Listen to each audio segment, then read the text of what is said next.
All right, fifth graders, we're going to be working on continuing to learn about inference. So today we have some inference activities for you to work on, and it's going to be dealing with reading instead of looking at pictures. I didn't give you guys a lot of practice with reading with inferences this last week. I was just trying to get you used to what an inference was. Now most of you are doing pretty well, so I'm ready to move on and show you guys how we make inferences as readers. So first of all, your first direction is you are going to click on this link and watch this video, and in the box below you're going to tell me after you watch the video, what is an inference? So if you were to define it, how would you define an inference? So I'll tell you my definition of an inference. An inference is when you draw a conclusion. So it's when you look at something and you say, this is how someone's feeling, this is what's happening in the story, and I know this because.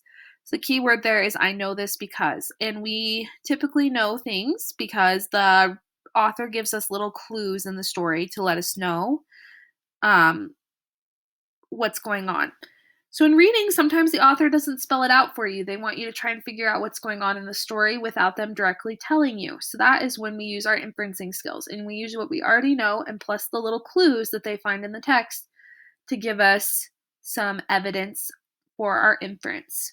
So I'm going to do the first inference slide with you. So this is my example slide. I'm going to do slide A.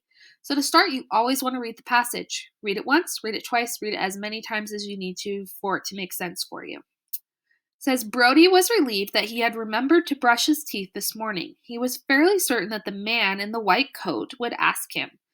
Brody was thankful that he would be able to tell the truth without hesitation. As he waited with his mom, he looked around at the smiling faces shown on the walls. All of the people seemed to have beautiful smiles with brilliant white teeth. He hoped that his smile would eventually be half as nice as one of the people in the pictures. He just wished he wasn't going to have to give up gum for so long to have that nice smile. Okay, question number 1 is Brody. Where is Brody? What clues help you make that inference? All right, so first one, I am going to infer that Brody is at the dentist. Notice how I answer with a complete sentence, a capital letter, and a period at the end.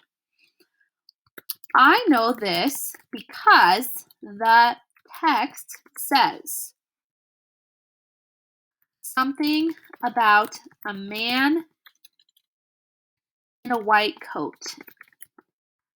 And I know dentists usually wear that. So that was my clue. Notice how I'm backing up my claim here. I'm saying that he's at the dentist. Well, why do I think that? Well, the author told me that there was a man in the white coat, and there was also, what else did it say? He was grateful that he brushed his teeth this morning. So usually when you go to the dentist, you want to make sure you brush your teeth really good because they're going to be looking at them. So what is about to happen to Brody is the question. Brody is about to get his teeth looked at. I know this because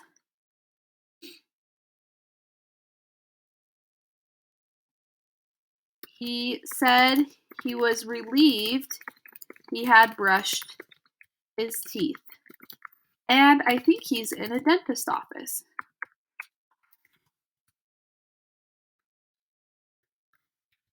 That kind of went off there a little bit.